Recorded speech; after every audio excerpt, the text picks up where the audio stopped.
Press the bell icon on the YouTube app and never miss another update. अस्सलामुअलैकुम, welcome to my channel technically में। चलिए शुरू करते हैं।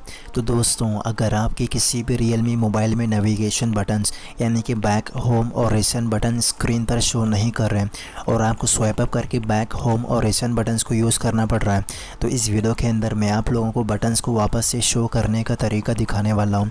तो इसके लिए आपको अपने मोबाइल की सेटिंग्स को ओपन करना है और नीचे की तरह स्वाइप करने के बाद आपको कन्वीनियंस टूल्स वाले ऑप्शन पे क्लिक करना है।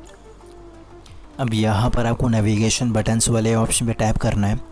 तो दोस्तों, जैसा कि स्क्रीन पर आप चेक कर सकते हैं, फ़िलहाल यहाँ पर मैंने स्वाइप अप जेस्चर्स वाले ऑप्शन को सेलेक्ट किया हुआ है। तो आपको सिंपली दूसरे नंबर पे वर्चुअल बटन्स वाले ऑप्शन को सेलेक्ट कर लेना है और इसके बाद आपको नीचे की तरफ नेविगेशन बटन्स के अलग अलग लेआउट्स मिल जाते हैं। तो मैं फ़र्स्ट वाले लेआउट को सेलेक्ट कर लेता हूँ और ये प्रोसेस करने के बाद आपके Realme मोबाइल में नेविगेशन बटन्स आपके स्क्रीन पर आपको देखने को मिल जाएंगे।